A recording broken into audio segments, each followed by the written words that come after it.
How are you feeling about like the future of hunting when it comes to your boys and kind of how that landscape's looking? Man, I'm worried and I'm optimistic at the same time.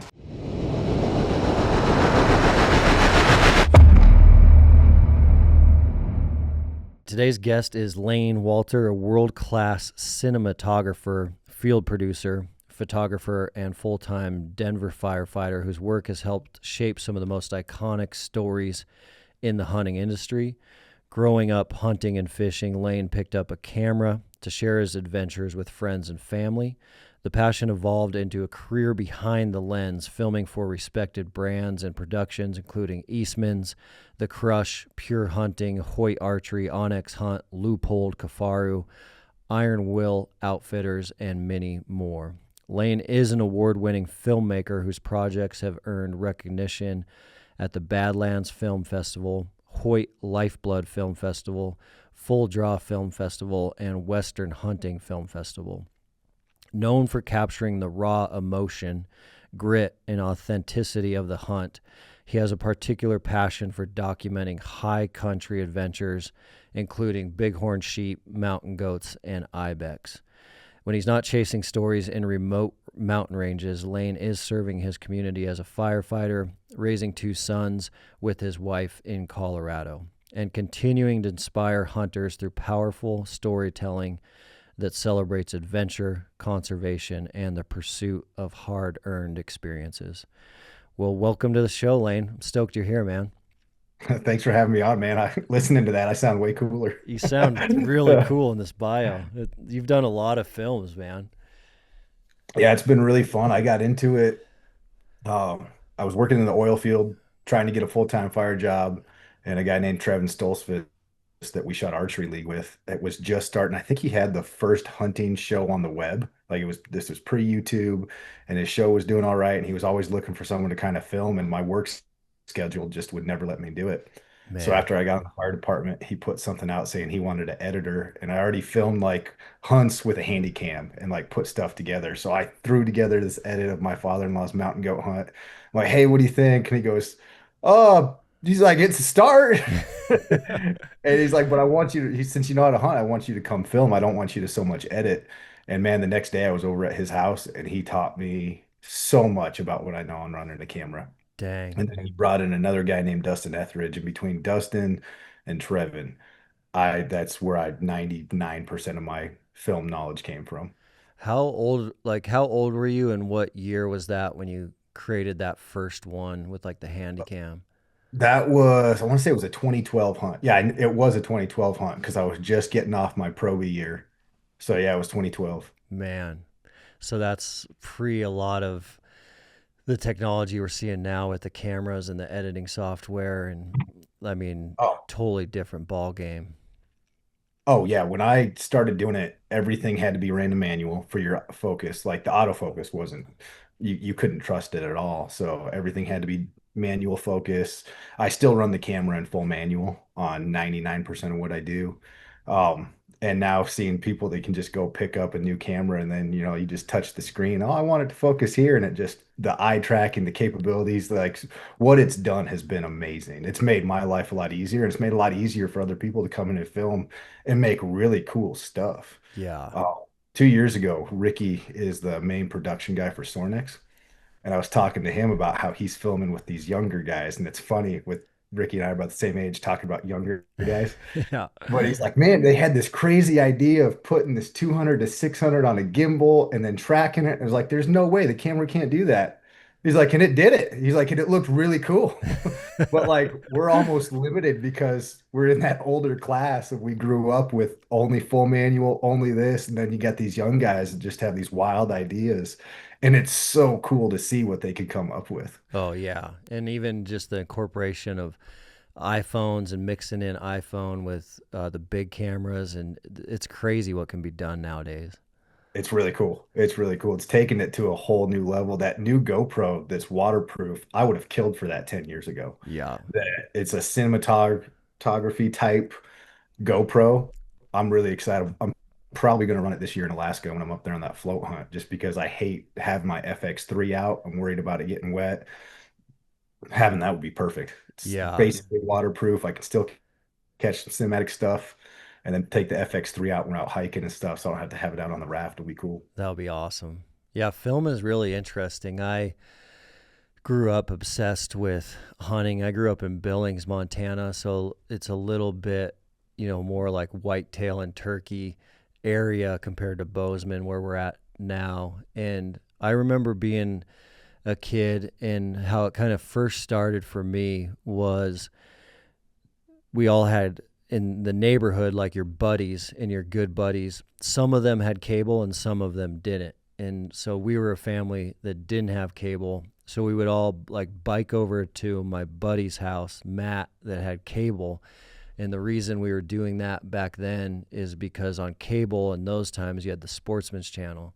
And so we would go through the Sportsman's Channel and it would just be constant. Like every time you turned it on, it was like turkey or whitetail, turkey or whitetail, turkey or whitetail, and then like bass fishing. But once like every week or every 10 days, you would catch like the glimpse of this extremely rare backcountry hunt.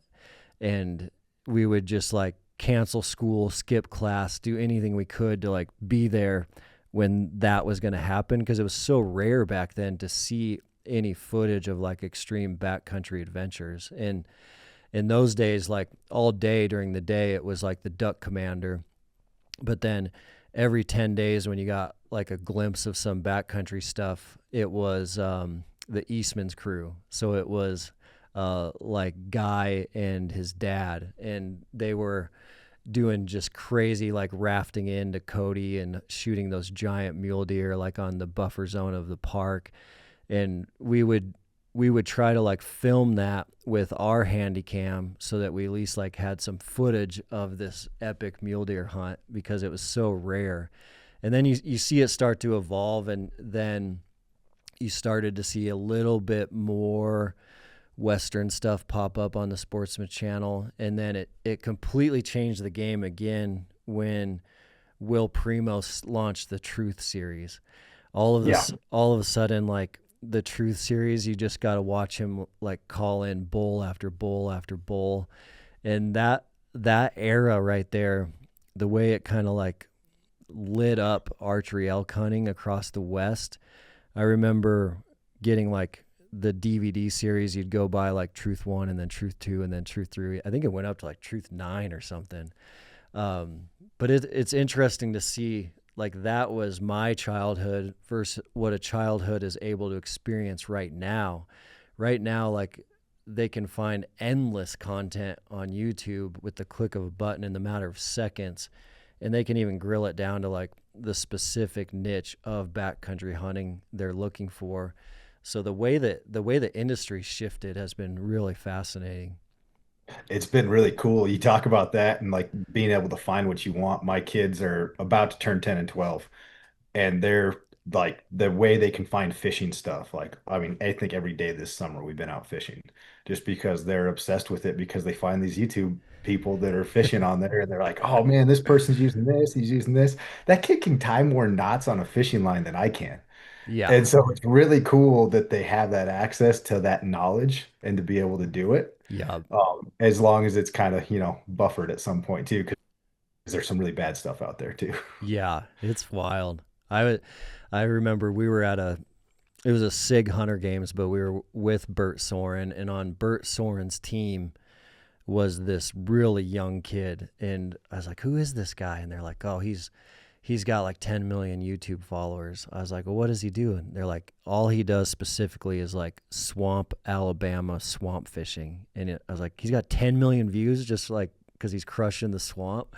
So it's the niches that are out there now is just wild.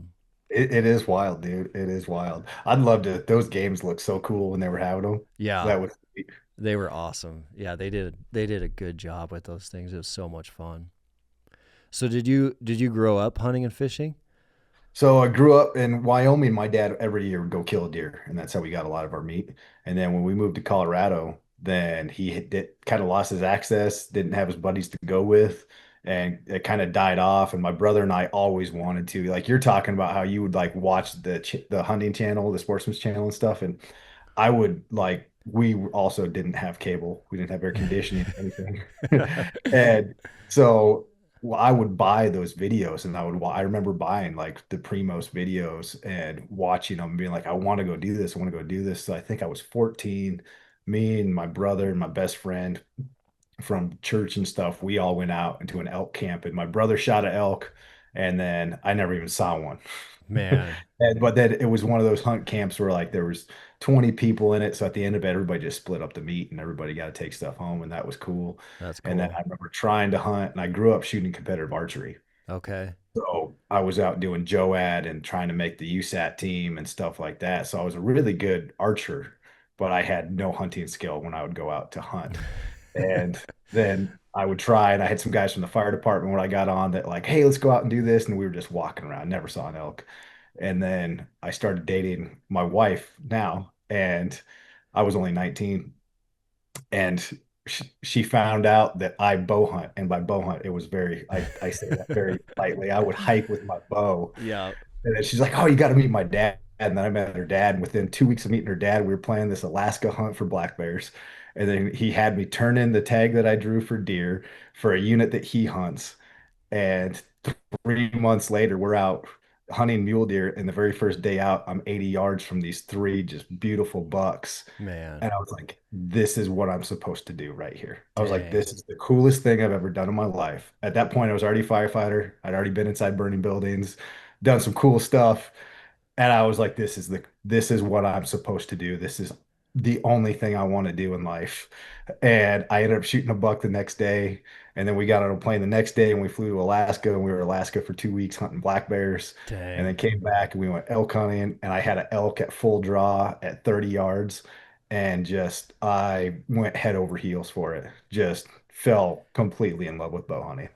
And that was before you started dabbling with that first film. Oh yeah, it was way before that first film. I didn't do that until probably 6, 7 years later. Okay. Yeah, probably 6 years doing the math in my head. So Mountain Op supplements keep you going steady. I've personally been on their Yeti pre-workout for clean energy without jitters, and their Hydrate to stay topped off during long days when you need those electrolytes. Creatine and protein are a staple for me for building and bouncing back. Plus, they have no junk, just real fuel. It's simple, reliable stuff that helps you push when it counts. Get 20% off Mountain Ops supplements at mountainops.com using code MOUNTAINTOUGH. That's MTNTOUGH. All right, now back to work. That's interesting you started with competitive archery. My dad, that's kind of how we started. He went through a divorce and it was pretty brutal on him. And I was like a sophomore in high school. And part of him kind of recovering from that divorce was a group of buddies kind of rallied around him and they shot competitive archery. So we would meet like at the bow shop in Billings every day for our lunch break and just shoot indoor paper targets 20 yards with all the like extra long stabilizers. And oh yeah. then he went deep into it. So he would go to like Vegas for all the tournaments and stuff like that. And same thing. He shot for like 6 or 7 years before he ever stepped in the field to actually bow hunt. But it was because of those group of guys. Eventually, they're like, "Hey, you should come on an elk hunt with us." That's kind of what kicked off our whole archery career as well. That's awesome. Yeah, it's a cool way to get into it because you get in, you just have the good habits, but then I had to really learn that there's no such thing as a perfect shot Yeah.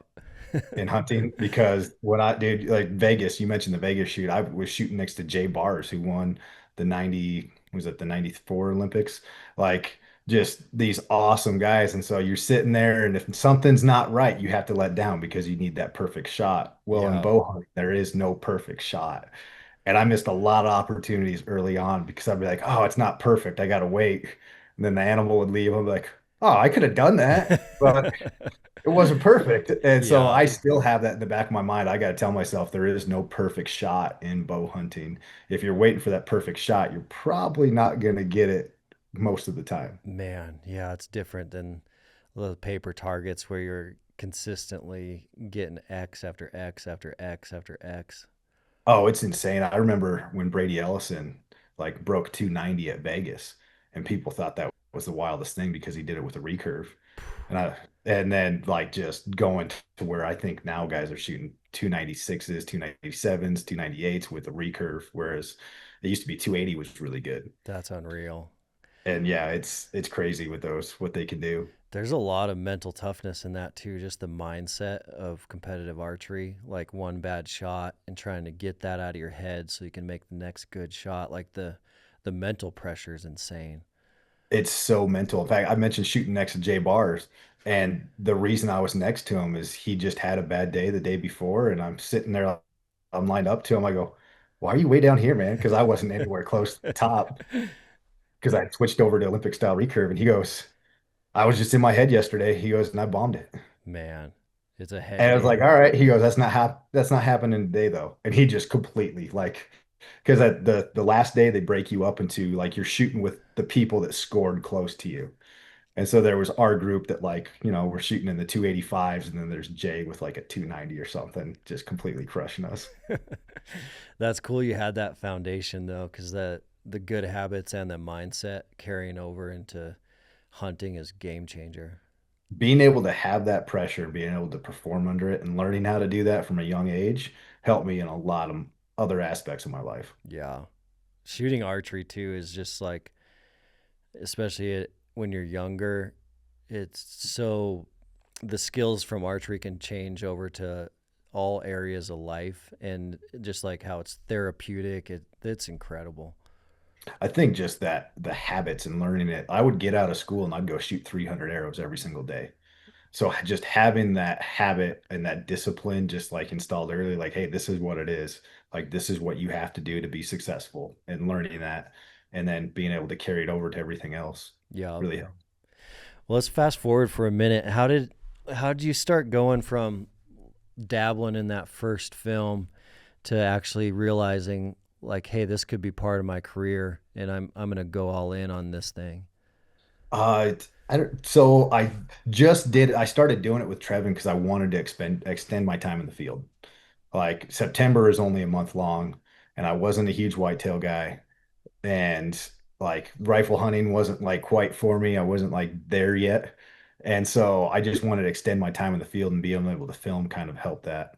And so I just was going out on every single hunt Trevin was doing and trying to film him as much as I could just to get more time in the field. And then after the first like 2 years, I was filming a guy named Dave Baronio for his desert sheep hunt in Nevada. And I'd already had my kid.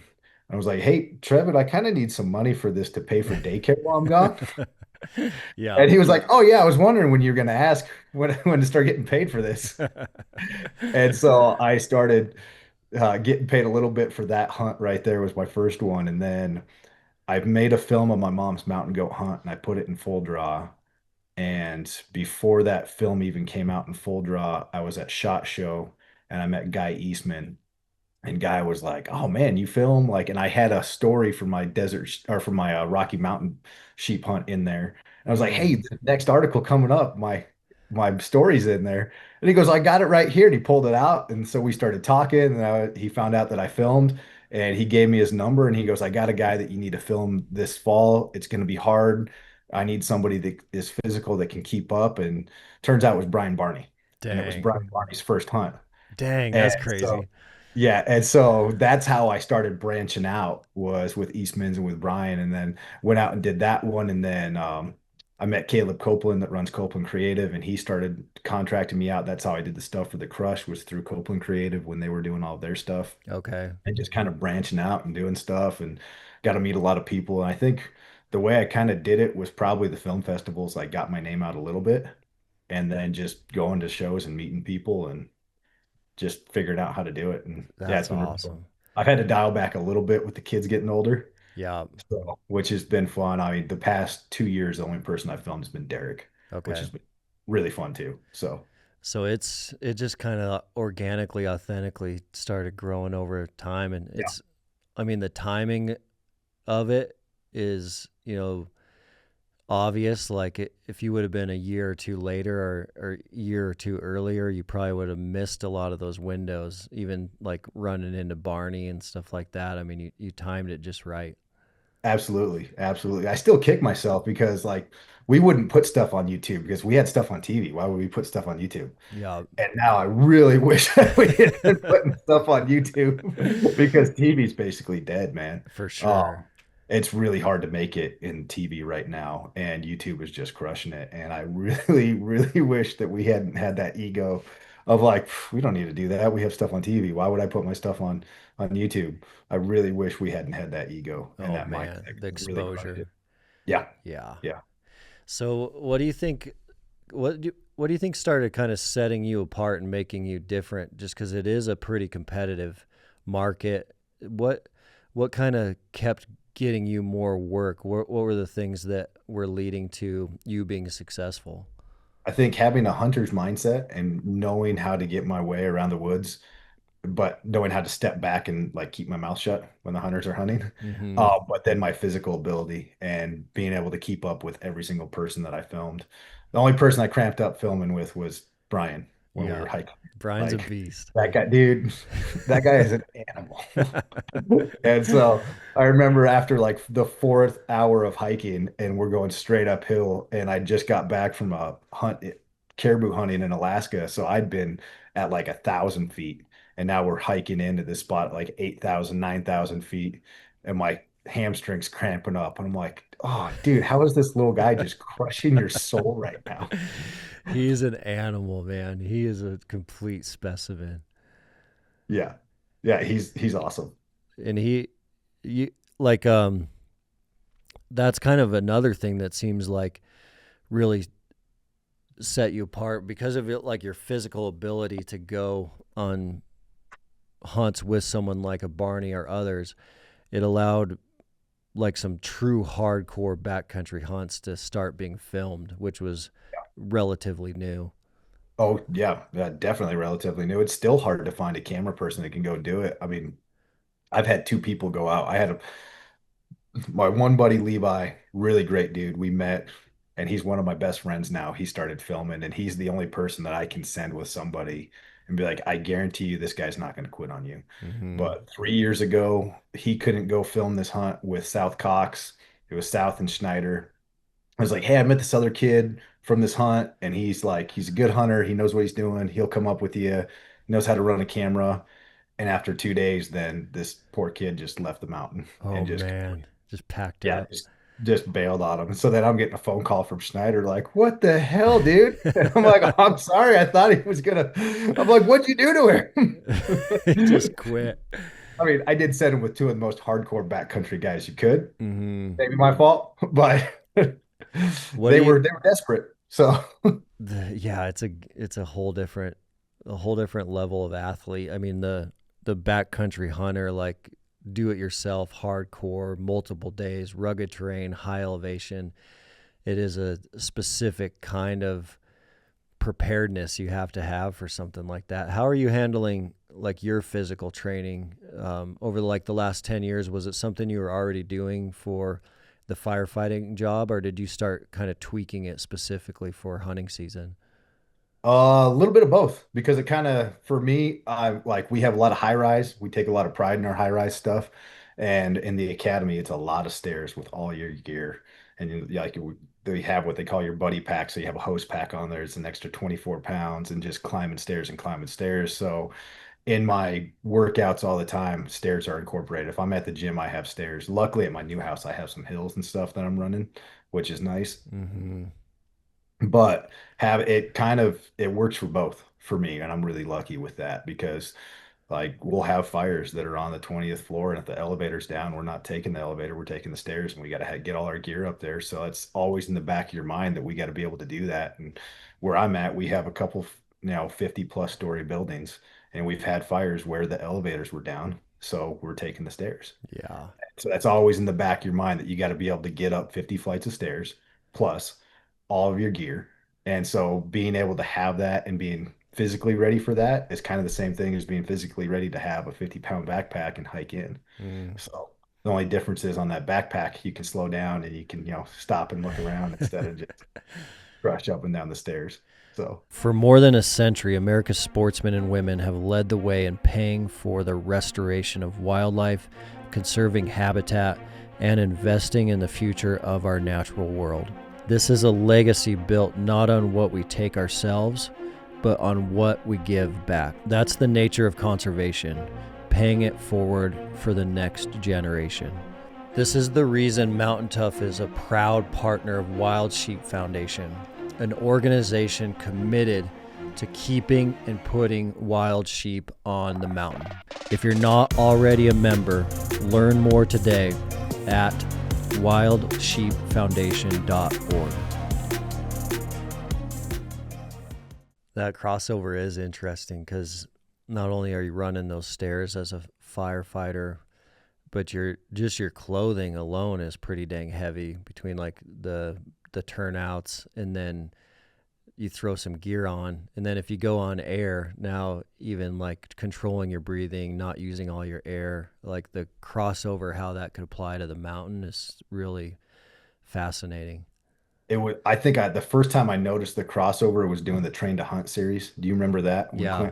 When when Kenton was doing all of the competitions and stuff, and like I showed up to the first one he had in Colorado, and I don't even know where I placed, but it was decent, and I was like, oh hey, this like kind of like translates. Yeah.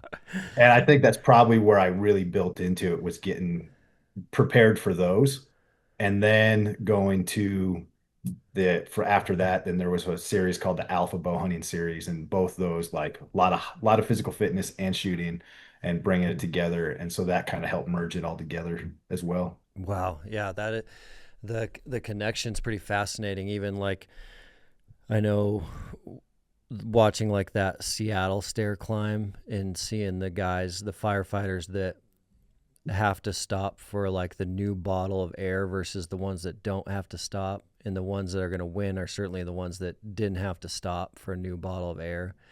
So Yep. it's not only like how physically fit you are, and the more physically fit you are, the less you're like sucking on that air tank, and if you're Yep. sucking on it less, you're going to run out at a longer capacity. But that's like, if you think about rucking straight up a mountain after like a mule deer, you need to get there, in time.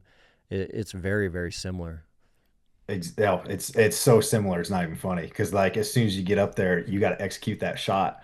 So you got to be able to slow down, take a breath, and do it. And the same thing if we're going up and we're hitting the fire floor, like you got to be able to slow down, look around, know what's going on, make sure that you don't have a wind-driven effect going on for your fire. And it's so cool how it all just brings and just melts together and the similarities. Do you guys at the fire department, do you guys get a train together? Like, are you doing it as a group? Is it mandatory? It's every crew gets to do their own stuff the way they want to do it. My crew right now, we're always downstairs in the afternoon working out, and it's usually at the same time, so we're working out together. I got one guy in my crew that runs a gym, so he like programs a lot of stuff for a lot of the different people there. And then there's different crews. Like my old crew when I was over at Eights, we would go do stairs every weekend. We were doing a stair group together, and that's about the only workouts we were able to do together because it was the busiest firefighting rig we had in the city. We were running over 5,500 calls Phew, a year. So it was average. We'd have days where we ran 25 calls. We didn't have dang. time to work out. Yeah, So that when I was there, I wasn't able to work out at work most of the time. Like we'd be in the rig from first thing in the morning till 12 o'clock at night, just running calls. dang. So That's busy. then it was when you get off shift, you got to prioritize. First thing I do is go work out, making sure I get a good workout in and get a good workout in on my second day off and be ready to go back. Man, yeah, that's a busy thing. You just never know what shift you're on and what that's going to look like. Oh, exactly. I loved it there. I cannot wait to make it back down there. What do you when you think about like all the film projects you've been on and all the hunts you've been on, whether it's for a company or for an individual, kind of taking you all over the world, all over North America. Is there one that stands out by far as like the hardest hunt you've ever been on? The hardest one, my hardest hunt was a personal hunt. Um, just I backpacked into a place. I just got back from Alaska, backpacked into this area. It took me a good 5, 6 hours to get up the mountain to where it was at, and then got everything set up. And I still had enough time to hunt, so I went out that night and I ended up arrowing the biggest bull I've ever shot. And I wasn't sure if I had a good hit on him, so I waited till the next morning, went and found him first thing, and it took me 2 days to get that meat to where the horses could pack it out the rest of the way. Wow. But on the way in, my buddy Jordan had shot a bull up there. And when we were like switching stuff out and getting his pack, like one of my bags of food was completely gone. And so I was doing all that on half a day's worth of food. And for some reason, it never crossed my mind to just cook the elk that I had sitting there. So I was just packing meat for a day and a half straight up and down the mountain to where the horses could get to it with basically no food. And that was one of the most physically demanding hunts. In fact, by the time I got it down there, it was midnight to get the last load down to the horses. And I ate some food, laid down, and I got up and I went and I made myself go take a piss. And I was looking at it, just making sure I didn't have blood in my piss to make sure I wasn't rhabdoing out. Man, Because I just just smoked. to make sure my kidneys weren't shutting down because I was just so crushed physically from that one. Man. Yeah, the pack outs, that's the one thing that, a lot of beginner hunters don't quite understand. Even like all the training that they're doing preparing for like their first time out west, whether it's Colorado, New Mexico, Montana, they're doing a lot of gym training, a lot of physical training, but it all changes kind of when that like 100-pound pack drops onto your shoulders, and then taking that 100-pound pack back to the truck or back to the trailhead or back to the horses once, but then returning up the mountain to do it again, and then returning up the mountain to do it again, and then returning up the mountain to do it again.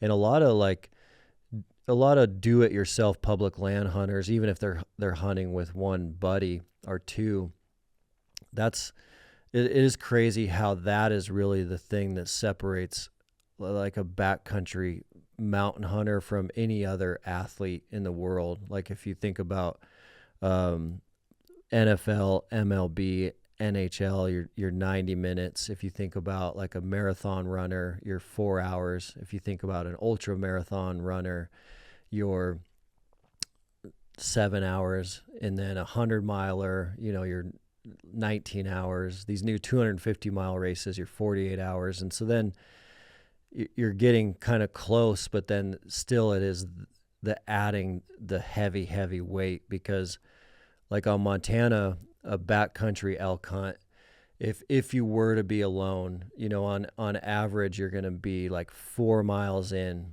to that base camp. You're coming out with 80 to 100 pounds, 4 miles, 4 times to get that elk out by yourself. And so that often does turn into like a 48-hour physical event with some extreme weight on your back. That's the thing that makes it unlike anything else. Yep. Yeah, just the longevity of it and how long you're sitting there struggling. I the fastest I've got a moose back was a couple years ago. My buddy Darren shot this moose up in Alaska, and up there where we were at, you weren't allowed to cut it up the quarter more than once. And so at that point, I was like, well, just I was packing up whole quarters to where the float plane could get in and get it out. And Man, you want to talk about just I every time I would lean down on my poles, I thought that my pole was gonna snap. those Like I moose was just quarters are putting so much massive. weight on it. Yeah, they're But Darren was 60, my father-in-law is there, my wife's there. No one else is gonna pack it out. So you got to earn your spot on the trip somehow. those moose quarters are giant. The Alaskans are huge.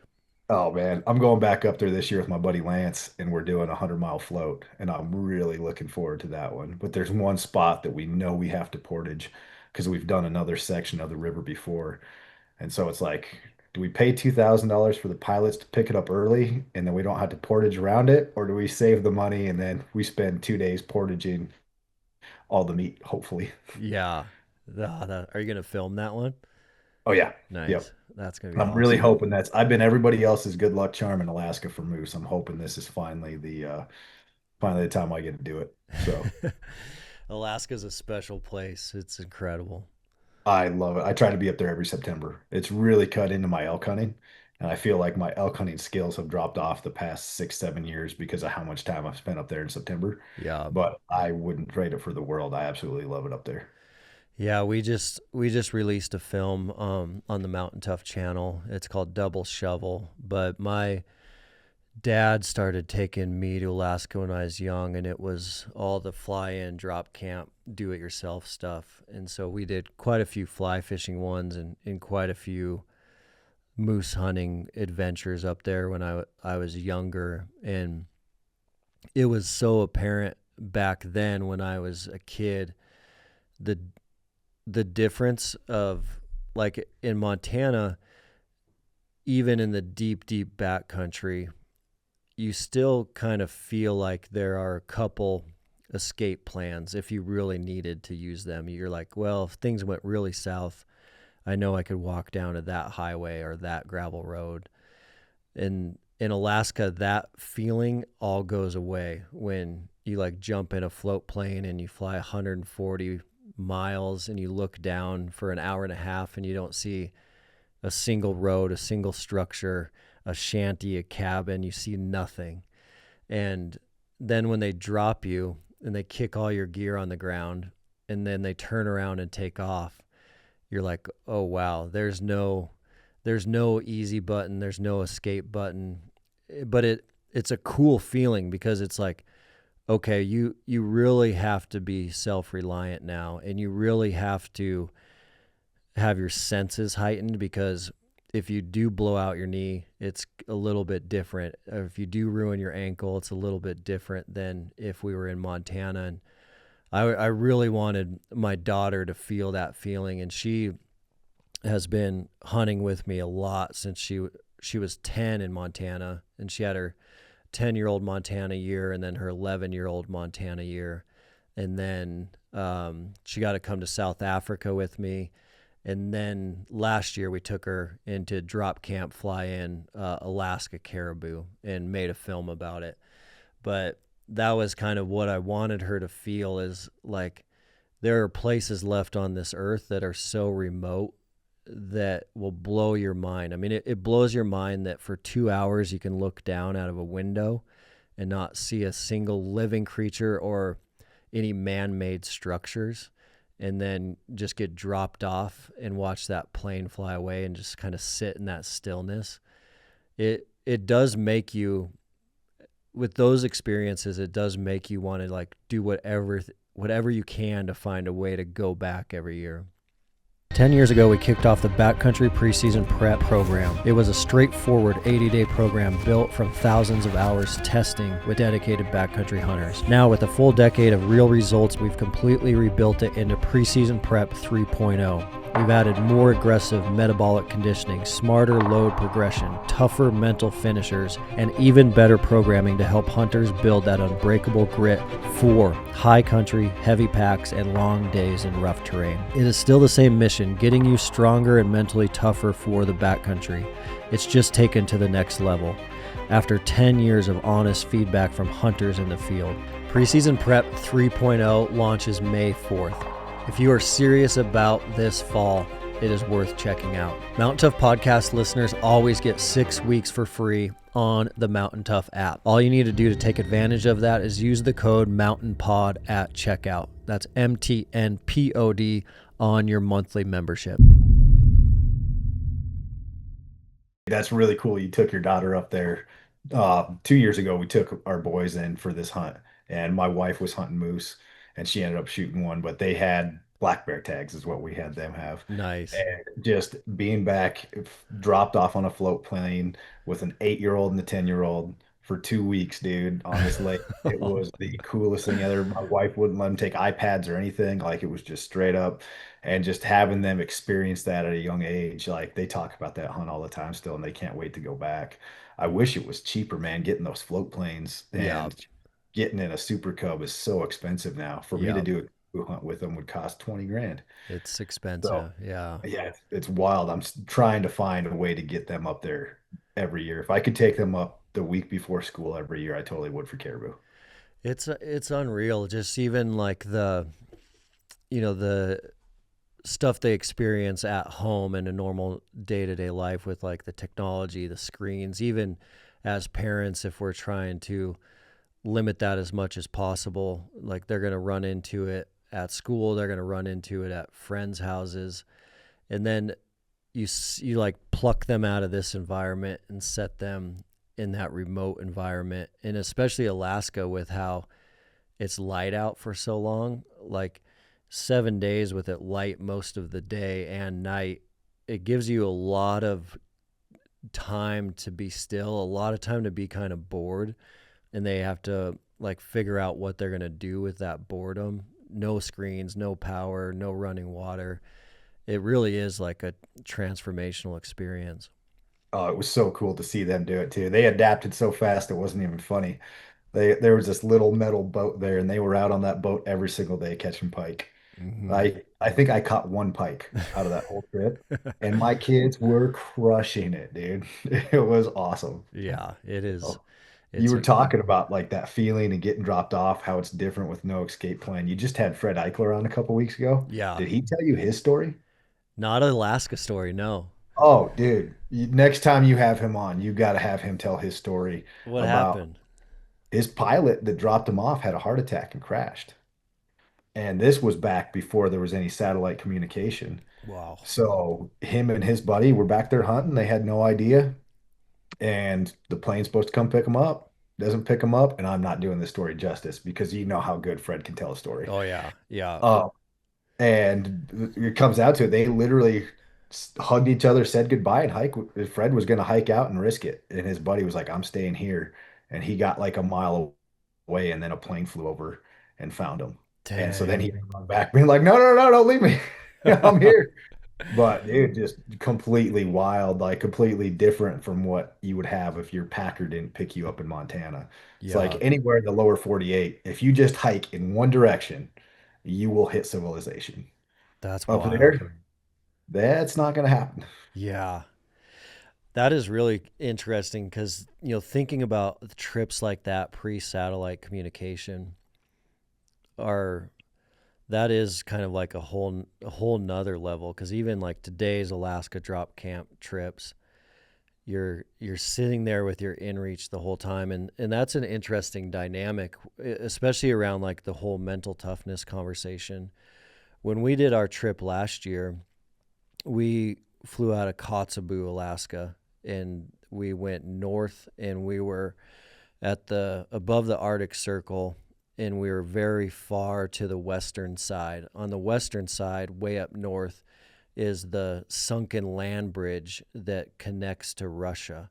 And so there's a little slew of islands there that connect Alaska to Russia, and it's only like 100 miles. So from Kotzebue, if you look to the west, it's really easy to see Russia. It's right there. And then when they fly you, they take you over the Brooks Range. So you're over the Brooks Range way up north on the Arctic Circle, but you're further west of all the Brooks Range sheep hunts. But the mental toughness side of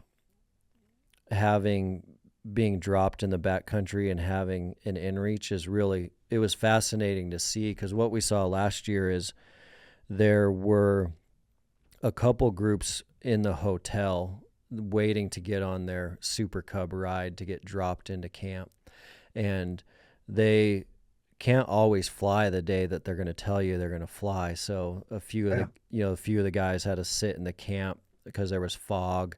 So they thought they were going, and then they end up just hanging in the hotel for 3 days.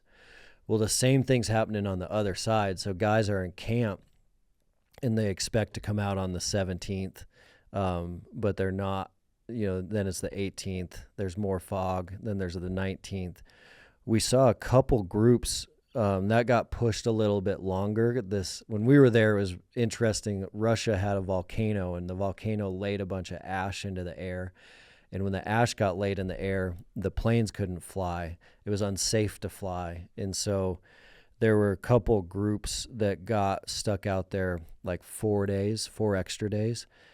And they hit the emergency button on their inReach, which is really like from a mindset thing is fascinating because they're sitting there with a bunch of mountain house and a bunch of caribou meat in wall tents in the middle of nowhere, Alaska.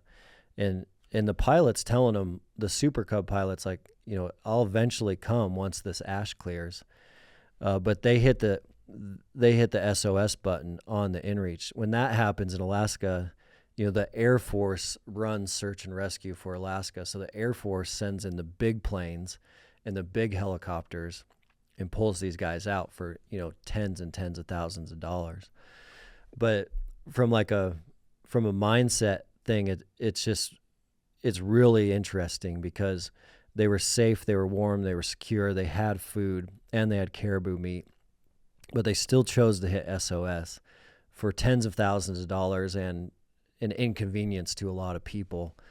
And it just kind of shows, like, in modern day culture, how we're so used to things going right all the time. And in Alaska, things don't go right very often, and you just kind of have to roll with it. And the way that can really mess with someone's psychology is crazy.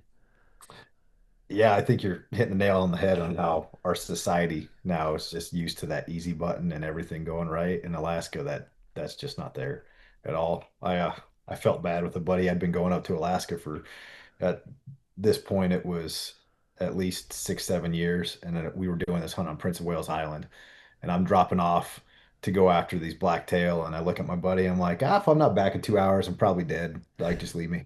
Like, just joking around. Mm-hmm. Well, it starts downpouring rain. I get on these bucks. I'm having the time of my life. Well, it's like 5 hours later. And I come up the hill and I just beat bop and I'm like, hey, what's up, Adam? And he's like shaking mad, yelling at me. He was like, I thought you were dead. I thought I was going to have to tell Becca that you were dead. Like, what the hell happened? Like, and all I said was, it's Alaska, man. Takes longer than you think. Yeah. And he was so mad. Like, should have had the conversation beforehand.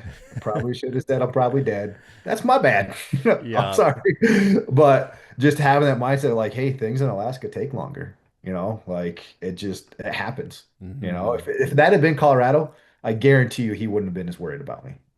Because Yeah. I mean, like, oh, he probably got on something, was probably tracking it, but it's Alaska. You're in the middle of nowhere. It's a lot different. And it just, in his mind, he was like, he said he's going to be back in 2 hours. What's going on?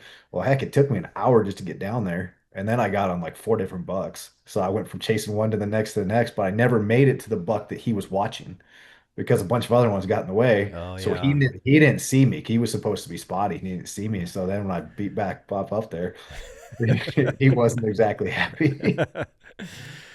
Yeah, the outfitters up there have a saying that they say all the time, and they just keep saying, let it unfold. Just let the hunt unfold.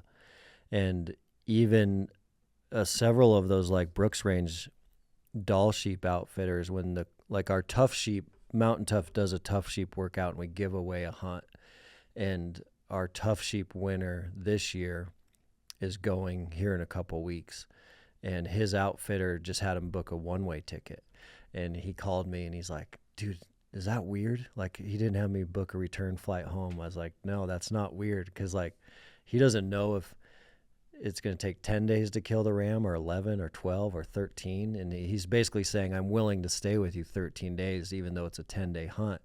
So don't book your flight home. We're just going to kind of let this unfold. And compared to like normal American lifestyle, it's strange for a lot of people.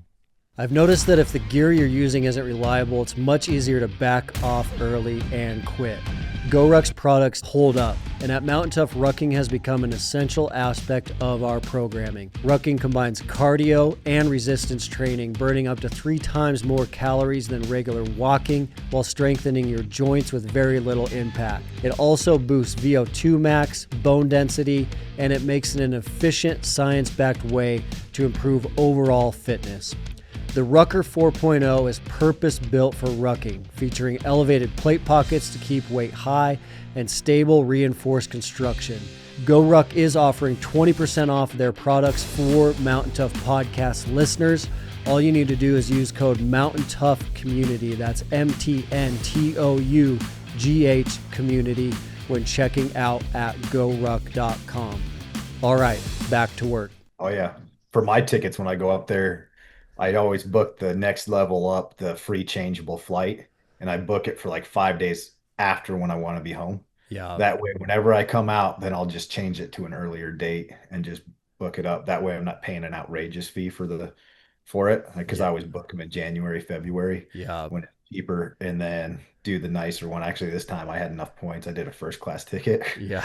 just so Nice. that like they won't charge me for changing it because it's going to change it. So I'm not going to be on the plane on the day that I book my flight for. I'll Yeah, probably be coming home earlier, or there's a chance that it's later. And if it's later, cool, then it's just still free to change it. yeah, So, yeah. It's an amazing place, man. What what stands out as kind of the favorite film project you've done so far? oh man, that's a hard one. Um, well, I'm working on that moose one of my wife from 2 years ago, which is really cool because there's a lot of accumulation going into that one. When I actually get time to be done with it, it'll probably be that one just because it's so personal. But my mom's mountain goat hunt was really awesome just because of the story behind it, and it was like my first big film. So I really Mm. am biased. Like watching it now, I cringe at like some of the camera work and some of my edit stuff. Um, I did do a muskox hunt in Greenland with Randy Peck for pure hunting, and that one was just everything about that was really cool. And I really, if I had to pick as like one of my favorite films, Mm. that's definitely one of it, just because of the way it all unfolded. And it was cool. And then I got to shoot a muskox too, which wasn't planned. Yeah, that's cool. So, That one but that one is probably special with just the culture and everything. oh man, it was so awesome up there. It was the first time I've ever been on a hunt though. Like Randy killed his muskox and we're taking the pictures and like we're getting ready to break the knives out. And Frank the outfitter goes, "All right, cool, let's go find another one." He's like, "The Packers will be here in a couple minutes and they'll take care of it." And we were like, "What?" And he's like, "Oh yeah." He's like, "You don't have to do this." He's like, "That's why." It's like we got these Packers coming in, and then Packers beat bopped up and they did everything, and we're just standing there going like, "This is really weird." I've never been on a hunt like where you don't touch the animal That like is that. weird. But even as a cameraman, I always help pack stuff out. Once I get the shots I have, if they need help like cleaning it up, I'll help clean it up. I do everything with it, it's Yeah. part of the hunt. And it was really weird just be like, all right. That was in Greenland. Yeah, that was in Greenland. Do you snowmobile like way back in there? No, what we did with that one is we got on a plane we flew to Iceland to Greenland and then from Nook to a town called Narsarsuaq. I'm butchering the pronunciation on that.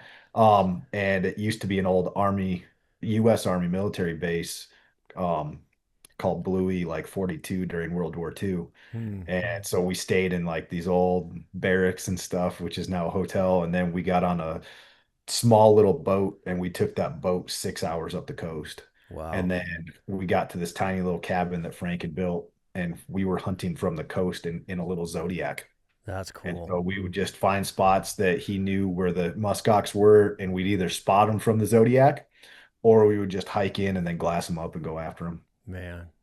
So it Yeah. was a different hunt because that one, it was October. So it was just starting to get cold. The bays that we were in were starting to ice over on the last couple days. It was getting really cold enough to where the ocean's freezing, but it wasn't the snowmobile dog sled hunt that you think of when you think of Greenland. Yeah. Man, hunting them off the coast out of a Zodiac, that's pretty rad. That's like Oh, dude, it was so much fun. hunting. I mean, the huge kind of like draw to hunting is just the adventures it takes you on, the places it takes you to, the cultures you get to see, the people you get to meet, the food you get to try. Like so much of it is just like it pushes you into places you would never go, but it's because of hunting that you're there, and it's so special. Oh, that one I got to try seal blubber with fish jerky. Not recommended, but like I'd never have that experience if I was just there as a tourist. I wouldn't have been on the boat with that boat captain that was like chartered to take us up there. And he sees us with like we were looking at this fish jerky and he's like, "Oh, try my homemade fish jerky." And then he's like, "Here's the seal blubber, try it." And yeah, it was just the stuff you get to do when you're hunting. And the same thing when I was in South Africa, like you're experiencing stuff you're not going to experience anywhere else Hmm. because of hunting. The tourists that go there and go to the park aren't experiencing what we get to experience, which is really cool. Yeah. How are you feeling about like the future of hunting when it comes to your boys and kind of how that landscape's looking? Man, I'm worried and I'm optimistic at the same time. That's why I got into the Colorado Bowhunters Association. I'm the Colorado Parks and Wildlife liaison for the CBA. Just because I want my kids to have the same opportunities that I had. I want them to have more. And the stuff that we're doing and we're having to fight is a good and a bad thing because if we can get like right now in Colorado, we have Prop 302 that we're pushing hard, which is the right to fish and hunt, embedded into our Constitution here, so they can't take that away. Hmm. If we can get that passed, that would be awesome. But the only reason we're pushing to get that passed is because of the things they've tried to do. Does that kind of make sense in the way my Yeah. mind is like, hey, you just woke up a sleeping giant. Mm-hmm. And in the past, hunters have always been leave us alone. Like we'd like to have our own thing. We stay back. We're not trying to be in the news with it. Just leave us alone. Well, they've kind of pushed us to this breaking point. And now that they've pushed us to the breaking point, they're going to learn how much and how involved we can do and how much we can do as hunters and what we can do. Yeah. And it's been really promising to see how far we've come from the wolf initiative here in Colorado and people just kind of stepping back saying, oh, it won't pass. It's okay and being passive about it to the way we crushed the mountain lion hunting ban and the way what we're going to address this hunting and or this trapping ban that they're trying to do and the sale of fur here in Colorado and the way we're really fighting that. Um, I'm optimistic on what we can do and how we can kind of kick those groups in the teeth and let them know, hey, you can't be doing this. And if we can get it passed here in Colorado, we guess that the next thing is to get it passed in the other states. Yeah. Because if you look at what's going on in Oregon right now, that's insane. Insane. Yeah. Just completely insane. Oregon's trying to take it to the extreme of like can't shoot a prairie dog in your yard, like ban all types of hunting, aren't they? Everything, everything. Well, and we've on that trapping ban here in Colorado, the way that they originally had it wrote, like you wouldn't be able to trap a mouse in your house, man. Like that's insane. Mm-hmm. Like if you couldn't have a professional exterminator go into your chilies and put up mouse traps. That's That's crazy. wild. Yeah. You wouldn't have been able, you're not allowed to poison them. Like it's insane. And you talk to Dan Gates, who has been like Colorado spokesperson for this, really grabbed the bull by the horns and embraced it. You talk to him, that's what he does. He's a professional exterminator. And he's like, man, you take away people like me for 1 year, and he's like, you're gonna really see what happens to to all the rodents and Uh, everything out there. that would not be good.